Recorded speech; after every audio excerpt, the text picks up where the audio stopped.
দেখো তো কালারটা কত সুন্দর এসেছে।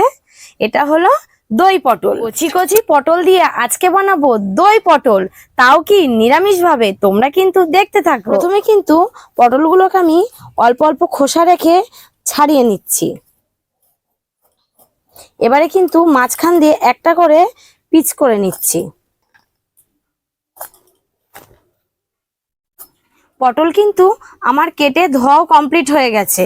এবারে আমি খালি কড়াইতে সরিষার তেল দিয়ে নিচ্ছি। সবই কিন্তু পরিমাণ মতো দেবে। কড়াই কিন্তু বেশ ভালোই গরম হয়ে গেছে।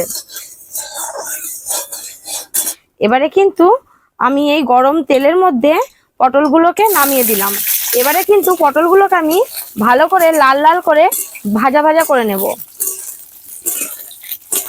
যতক্ষণ না পটলটা ভাজা হচ্ছে ততক্ষণে আমি মিক্সিতে করে একটু মশলা করে নিয়ে আসি। আর পটলটাকে কিন্তু লাল লাল করে ভাজা ভাজা করে নিতে হবে।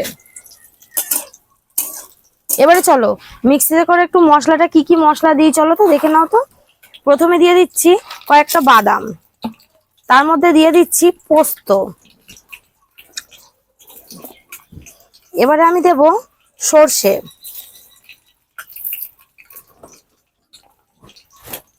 এবারে কিন্তু দেব এই দইটা। এটা কিন্তু টক দই।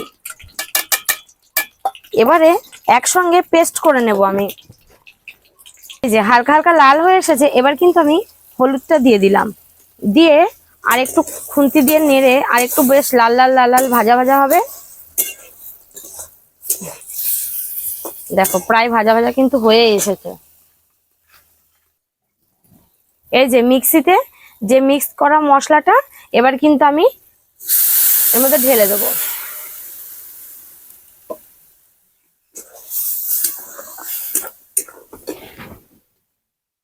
এবার কিন্তু আমি স্বাদ মতো একটু চিনি দিয়ে নিলাম, আর সেই সঙ্গে একটু নুনও দিয়ে নিলাম। এবারে এটাকে আমি হালকা হালকা করে একটু নেড়ে দিলাম। বেশ 2-4 মিনিট রেখে আমি কিন্তু এটাকে নামিয়ে নেব। ততক্ষণ এটা আর একটু ফুটতে থাকুক। দেখি তো একটু নুন টুন সব ঠিক আছে নাকি। সবকিছু ঠিক আছে।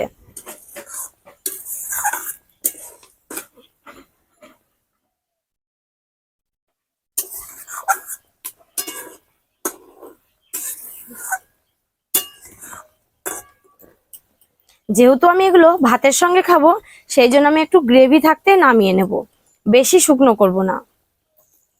আমার তো দেখো এটা কিন্তু অলরেডি হয়েও গেছে। এবার এটাকে আমি নামিয়ে নেব।